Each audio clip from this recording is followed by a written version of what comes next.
The art of teaching is art of assisting discovery. This should be our main goal or objective when we prepare and when we identify strategies and methods. And let's accept ourselves. Inside of this venue, I think none has been, and I could not consider all as teacher by profession. Because if you're going to take a look into our history, Mama Amy is a major in tourism. Ma'am Jovi is a business major. Sir Gian and Sir Manny are HM major. Ma'am Irene and Ma'am Jovi is the same. So, I myself, since nagtudlo ko, I said, and I always keep telling myself that I am not a teacher by profession. Maybe I can claim I am a teacher by accident or maybe by faith, di ba? Accident because there was an opportunity. Di ba? There was an opportunity knocking at my door, and all I can do is accept on that opportunity. So maybe I can say that I am a teacher by accident. But take note, not necessarily. It is a must for us to be an effective teacher, to be an educator by profession, or to be a licensed.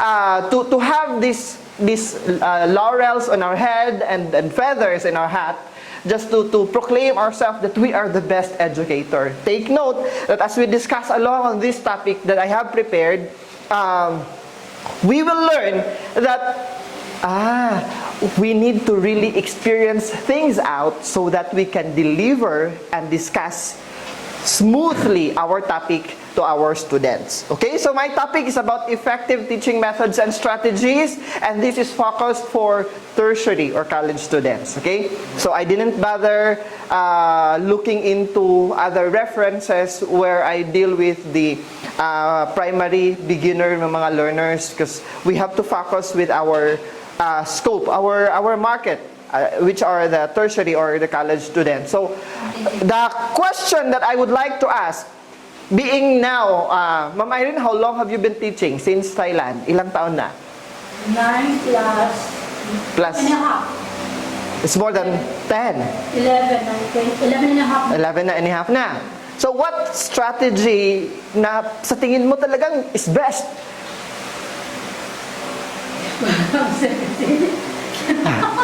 Wala ka, hindi mo pa na-discover yung talagang isang strategy na best. Ma'am Job, how long have you been teaching? 10 years? Almost naghahabulan kayo ni Ma'am Irene, di ba? The number of years has something to do mangyud with the experience. Ma'am Amy? 3 years, sir. 3 years. Sir Manny? 1 year. 1 year. And Sir Gian, you're mag-go 1 year. This is your second semester with us. 6 na ko. 6 Years? Months. 6 months. Now, please focus on the screen that when attempting to identify and answering this question, we need to understand first our environment. Okay? Pag tinatanong tayo anong method, anong strategy ang maganda, dapat unang-una nating alamin is our learning environment, because it matters a lot. Kasi learning environment, that includes the physical, and your audience are part of the learning environment. Later on, i-discuss natin what are those appropriate methods and strategy pag isang estudyante lang to 60 students. Okay? And on the screen, we have here the Method enhances learning process. So, may timbangan tayo sa harap. Now, if you are going to take a look, if it's on the state of equilibrium, balance siya. Lecture on my right-hand side and projects, problem solving, individualized tasks, partnership, exercises, brainstorming on the other side are equal. We are on a good status of providing the learning. But take note, pag nasobrahan and we deliver more on lecture, ni tilt to my right, we are heading to a poor learning process. And when we provide more group work, brainstorming, case studies, and we forgot to deliver our task on lecture, we are tilting to the area of being poor on our methods of teaching. So meaning to say, what I wanted to deliver, kasi nung tinanong ko sa inyo kanina, when I was asking what method really is, even me, I cannot answer. Because, sir, it is subject to who are my audience. Yes, exactly. Sir, it is subject to the environment where I am conducting the workshop and the seminar. That's why whenever I am invited to speak, ang una kong tinatanong, where is the venue? How many is my audience before I ask what is my topic? I need to evaluate and assess first the environment where I'm going to do. Kasi to do the learning process, because dito ko i-identify yung learning methods and strategies para balance siya. Tulad ngayon, salita lang tayo ng salita. Yes, may makukuha, but take note, not all will be absorbed. May mawawala, okay? Now, many of our traditional way of teaching are no longer fully adequate unless utilized correctly, and we need to reinforce and augment with other activities. Yung traditional, yung makaluma. But take note, and let's accept the fact also that I was taught by a traditional teacher, and I am a product of a traditional teacher. Yes. And you all guys, meaning to say, they were effective also. Okay? Alam mo si teacher na, sit down! Pagpasok niya agad, ganun. Hanggang sa nails, titingnan, hanggang sa and look at the students now. Yeah. Diba? We can do point of comparison on Yes. the product of the present to the future. But we cannot blame. Teaching is not static. It is a continuous movement. Okay? Now, here's my question. This is part of my workshop. Okay? Insert na lang nina to. Okay? Do you rely mainly on lecture method, or are your approaches more active and student-centered? Kasi another concern, pag tinanong kayo, when you are asked about the method, another concern that you have is what, that's why sinabi ko, tatlo yung tinatanong ko when I am invited to speak. First, the venue. Second, the number of students, and I will follow now would be the method. Ina-identify ko yung method. Why? Because dito na yung approach na gagawin ko. Okay? And matter kasi yung subject matter mo on what you're discussing. If I'm going to talk about cooking, of course, I need to apply a different method. If I'm talking about bookkeeping, if I'm talking about research, iba yung approach ko dito. When I'm do baking, iba yung approach ko nun. Okay? So let me go to my colleagues sa pagpanginabuhi. On your subject being handled, Sir Gian, do you rely mainly on lecture method? If not, what are other approaches you incorporate with your lecture? Collaboration. Collaboration, to be specific, is? Group collaboration. Group collaboration. Sir Manny, with your Sir Manny kasi is handling major na mga hospitality na mga subject. Do you rely mainly on lecture? Lecture with demonstration. Lecture with demonstration. Ma'am Aimee, on the duration, dun tayo mag-focus for a full semester. Prelim, midterm, semifinals, finals. At what stage were you focused na nagle-lecture ka talaga? From prelim, midterm, semifinals, finals. Some stage on that 4 stages in one semester, where do you really focus na nagle-lecture ka? Ano sir, so prelim at finals. prelim and finals. Why there is still a lecture at the end? Finals. For the answer of what the students have learned for the entire semester. Okay, very good.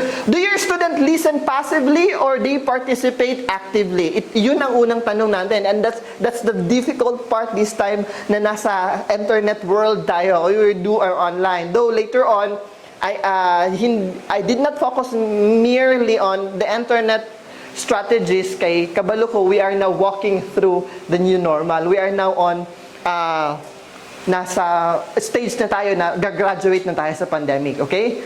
And what changes have you made in your teaching recent years? What further changes do you need to make? Obvious naman, on this question, we really adapted to an abrupt change from the normal classroom na naka-makeup si Ma'am Irene, talagang sexy maglakad, papasok, good morning class, to andun na.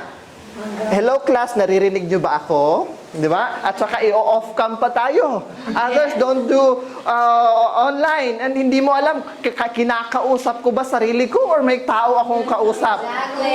Di ba? That's why when I do random recitation, biglang hindi nakasagot. Alam ko ang taong to nangungumpisal siguro. Di ba? Nagpe-pray over siguro sila. Okay? Now let's go to the overview of teaching method. Now, this will be our focus at i-compare natin yung teacher-centered and learner-centered. While we do comparison, ladies and gentlemen, please, hindi ibig sabihin na we are now an outcome-based learning. We forget the teacher-centered. No! We are the captain and the managers of the classroom. Do not forsake this part. These are important still to manage the classroom. If we focus on our approach, pag teacher-centered, talk by chalk. Talk by whiteboard tayo. If it's a learner-centered, we do the delivery and inquiry. Okay? Sir Franz, can we, on this aspect, on the focus aspect, can we jive? Pwede pagsabayin? And that's yes. And that's what I'm doing this time. Wala lang ko'y whiteboard marker. I discuss and I do inquiry. I do direct discussion to make sure that meron tayong communication. Ladies and gentlemen, it is important whether you have one person in front of you or you have 200 or 500 audience, create eye contact. And purpose focus. We transfer, pag teacher-centered, we transfer information. Yan, buhos tayo ng buhos. And if it's learner-centered, we develop every potential. Still, matter pa rin dito ang number of attendees. 60, how can you develop their potential? Paano mo sila iisa-isahin? Di ba? The rational, education as technology. Dun umiikot. Education is important, education is technology. But if it's learner-centered, we liberate. We ask our students to explore and spread their wings and have that freedom. And on the focus, sa strategy, surface learning, nasa tapaw lang. Nasa babaw lang, surface lang. But if it's learner-centered, we do the deep learning. We do the root cause analysis. We do have the RCA. Nganong wala man siya naminaw? Nganong wala siya nagkat-on? Wala siya naminaw kay gigutom siya. Nganong gutom man ka? You have to do. That's why in public school, you have your home visitation for those students who are weak to do the RCA, the root cause analysis. Nganong malnourished, nganong slow reader, nganong weak in math. You go to the house, in the morning di ay pag-adto niya sa klase, wa pa siya pamahaw kay ni kuyog siya pagpangisda sa iyang papa, nag-inom ra og kape, and then natambong na sa klase. You see that point? You see? And then, teaching link. The focus is teaching link. If it's teacher-centered, we go the direct. Wala nang paligoy-ligoy. Pak! Hanake. Read page 4 to 10. We'll have a quiz. Boom! Diba? When you do the learner-centered in the teaching link, we do the indirect. We create other activities. We incorporate other approaches just to make the learning fun and easy. Teacher role, ito yun. I know everything! Pero importante ito. Why? To gain confidence. Okay? But take note, you will be measured by sutil na estudyante on the classroom kung marunong ka ba talaga.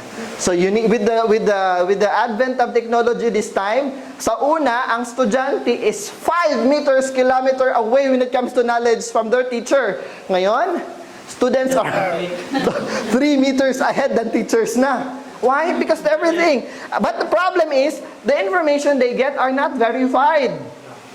That's why usahay na yung mga sa group chat bitaw nato sa faculty and deans na yung mga teacher na mo share about atong COVID nga dili verified bitaw.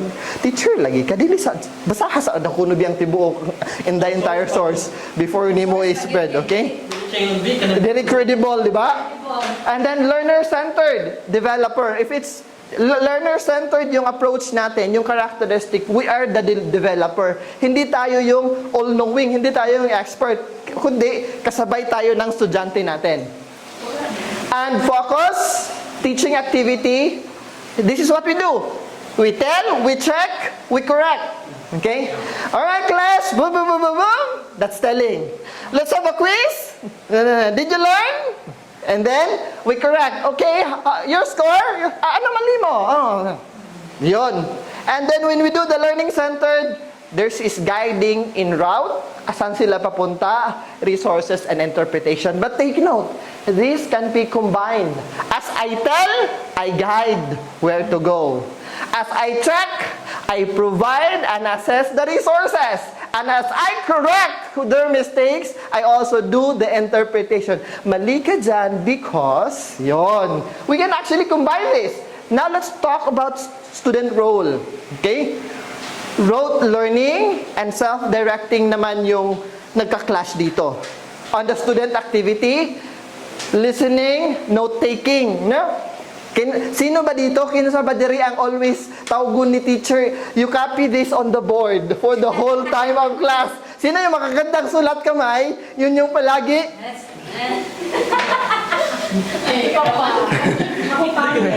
Yun yung palagi pinasusulat ni teacher, di ba? Because during the student center, ito yun, listening and note-taking. Pagkatapos ni teacher isulat sa board, magdi-discuss na siya.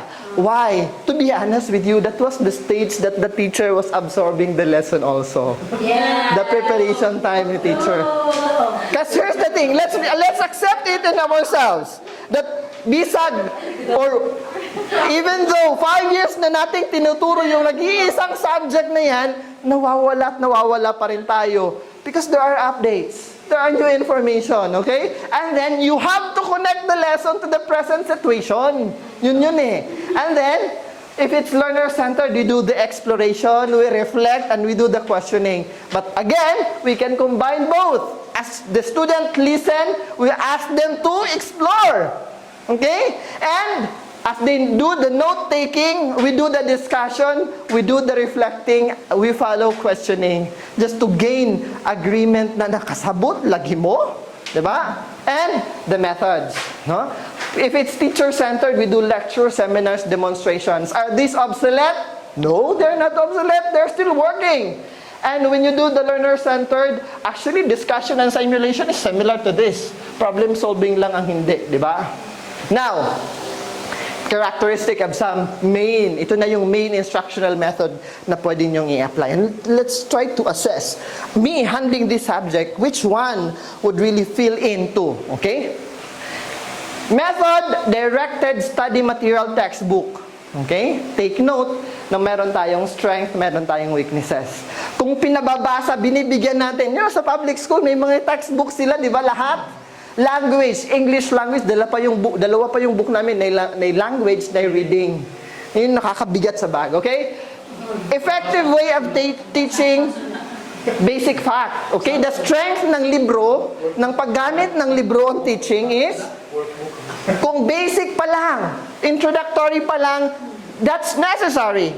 But pero weakness niya, it requires careful planning and structuring. Paano ko to gagawin? What if nag-sharing lang sila ng book? What if there's no enough number of books? But the strength, it allows learner to work at their own pace. Kaya nga naman, attitude natin, di ba? Bisag naka-answer na tayo, pagtanaw ni mo sila giya, ha? Ya, usbon po ni mo. Pag checking, ayun, namali ka tuloy, di ba? And because of that, allow learner to work on pace, nasa page 2 na siya. Ako, page 3 pa lang. So, page 10 na siya. Ako, page 2 pa lang. So, bibilisan mo rin yung pagbasa mo, di ba? Kasi you tend to be affected by the environment. And the weakness, dependent on suitable text being available. Sinabi ko sa inyo kanina. And the last is, need to specialized facilities. Okay? Hindi lahat ng lugar conducive for this textbook learning method. Okay? And not hindi siya suitable if you wanted to have the student earn the higher degree of learning. Now, let's focus on ito. This is applicable this time. Online. Yes. Self-instruction using audio and visual media and computer-based learning. What is the strength? Okay? Take note. This enables wide range of educational objective to be achieved. Both cognitive and non-cognitive ma-achieve natin dito for this. Okay? But the weakness is sinabi ko lang dyan, courseware seldom available. But if you are going to say, for example, on the lesson ni Ma'am Aimee or the lesson ni Sir Jen, maghanap kayo ng YouTube, ng content na pasok dun sa topic. Mahirap maghanap, di ba? Yes. That's where the gap fills in. Dapat dun na tayo pumasok. Okay? To create learning materials. Because to take, every day, there are new YouTubers. But the YouTubers na meron tayo, hundreds and millions, are telling about the self. Ano nangyari sa buhay niya? Nagre-review ng mga product. Yun, yung mga online game na mga vloggers. Wala talaga na mga educational content masyado. At doon kayo dapat pumasok. Okay? Allows learner to work at own pace. This one. Kasi nakikita niya, teacher niya mismo yung nandun. And then you give instruction, sinabayan mo ng learning material mo, and then they can work at their own pace. Ito yung problema ko. Preparation can be time consuming. Exactly. That's where it enters. Dito na yun. It is the constraint of all of us. Imagine this. Kung si Sir Manny or si Sir Gian nagkamang pagsugod kay walay proper training, how much more us pag-integrate sa online learning. So, I asked the student to join me on a Google Meet. Google Meet, take note, out of 50 students, out of 20 students, out of 30 students, happy you will be if you have a 50% attendees. Okay? And on that 50% attendees, happy you will be if there is 10% active participation. Okay? Ingon ko, oh my God, it was tiring before kasi ginagawa ko was, I attend the class, after the class, dahil wala ngang naka-attend na ibang estudyante, nag-prepare ako ng slide presentation, ipopost ko sa Google Classroom, paparisan ko yung Google presentation ng voice recording, discussing and explaining every slide. Isn't it tiring? Upload na naman yon, post na naman doon. So, I'm making these 3 activities. Can I make this into one? And that doon pumasok sa YouTube. Yun, doon pumasok sa YouTube. And preparation, strength, this can save teachers from having to carry out repetitive and consuming work. Okay? Kasi andyan na naka-ready na yung learning material mo So, hindi ka na paulit-ulit, follow up ka na lang. Pero, this is not suitable for achieving many cognitive and non-cognitive na mga objective. But, this allows interaction between you. This allows the gap between the house of your student and your house. Nililink kayo dito, yung missing link, and that's the classroom. But this cannot be used unless suitable hardware, sinasabi ko, but YouTube is suitable everywhere naman. Okay? Lecture, ito na yon. Expositor, ito yung common na ginagawa natin, mga lecture. Strength niya, hindi siya mahal. Diba? Pagdating mo sa classroom, kahit hindi ka prepared, di ba mamay rin? Depending on ano yung mood ng pag maingay sila, get 1/4. Kahit walang nangyaring discussion, maririnig mo, get 1/4, hindi, wala naman lang siyang tinuro sa amin. Of course, being a teacher, I would like to evaluate if you are doing a further and advanced studies ahead of me. Get 1/4, number 1. Ano pa yung laway Yun, di ba? Yun. It's not, hindi yun cost effective kasi yun lang eh. Wala kang maraming gagawin. Of course, you just only had enough ventilation lang. Weakness, ito yun. Strongly dependent on the skill of the lecturer. That's why is it Harvard, a leading university? Princeton and Harvard, why are they the leading universities in the world? Kasi teachers on the law program are practicing lawyers. Teachers on the field of entrepreneurship are entrepreneurs. Teachers on the field of engineering are practicing engineers. So they bring what is on the field to the classroom. And that's the reality. That's why I always encourage us na let's not limit to creating experience. And take note of this, ladies and gentlemen, that the best example we can always give and integrate during class discussion is our own experience. And our age, just a bit of thing to share. Younger year, I was to start teaching. Alam nyo yung pumasok ka sa classroom na ang lalaki ng estudyante mo, tapos nanginginig yung tuhod mo, hindi mo alam paano sisimulan. But prior to that, naliligo ka pa lang, I will introduce myself, I will set class house rules, I will do this one, I will do the attendance, blah, blah, blah. Pero pagdating mo dun, yun, nawala lahat, di ba? Nawala lahat yun. That was during your first teaching experience. But take note, these experiences will hone us to be a better teachers. Okay? Strong achieving lower cognitive, pag ito yung ginagamit natin. And weak on achieving most higher cognitive. Generally popular with student and staff kasi that's why I always pag may nag-a-attend ako ng conventions and seminars, whether online at saka nung face-to-face pa, talaga namang ini-introduce yung guest speaker, ang daming accolades, ang daming awards and rewards. Tapos nung nagsasalita na, binabasa lang yung sa script, sabi ko, graduate ba talaga yan ng UP? Is he really a graduate? The delivery is not really that good? Yes. Of all those PhD, PhCare, EDD, LBT, LBC, na nakadugtong sa pangalan, di ba? Tapos later on, nung nagsasalita na stage, boom, wala na. Okay? Ideal for introductory and overview purposes. That's why tama yung sagot ni Ma'am Amy kanina. I do the lecture, introduction. Lecture, that's necessary. We need to be teacher-centered during the introduction. Why? Because we are just introducing and welcome. Gate pa lang yun ng subject natin. Papapasukin pa lang natin sila. So why ask them to slice right away when they haven't entered even the gate? Bakit diretso sila ng kusina? So during the introductory, dun tayo ina-apply natin yung being teacher-centered. We introduce ourselves. I am.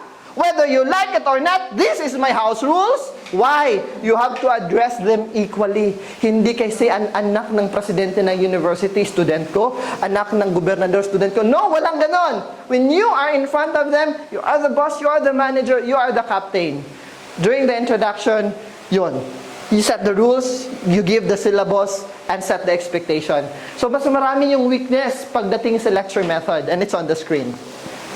Class discussion. Seminars, like what we're doing this time. Strength niya, same basic advantage sa kanina. Okay? Weakness niya, ito yon. Hindi lahat. Ang iba, bungol na maya, nakikinig, akala mo, ang santo-santo talaga. For Diyos, for saan, tanungin mo kami naintindihan. Lumulutaw pa, galutaw di, yung iniisip niya kagabi, yung paano yung first kiss niya sa boyfriend niya, yon, di ba? In addition, sa strength, greater length allows wider range of discussion. Depende rin to yung gaano kalawak yung topic natin. Kasi sa class discussion, makakover talaga natin. Unless kung mag-group activity tayo, telling you, maingay na yung classroom, papagalitan ka pa ng kabilang teacher, hindi kayo matatapos in 1 hour and 30 minutes. See? And can cause timetabling problem. Yun ang sinasabi ko. Enables relevant topics to be examined in depth. Okay? Ito yun eh. At ito yung paghandaan natin. Most especially on jargons na ginagamit natin in our slide presentation and on technical words na nasa book. Sir, what is yung mga terminologies na hindi tayo oriented, biglang shotgun, tinanong tayo,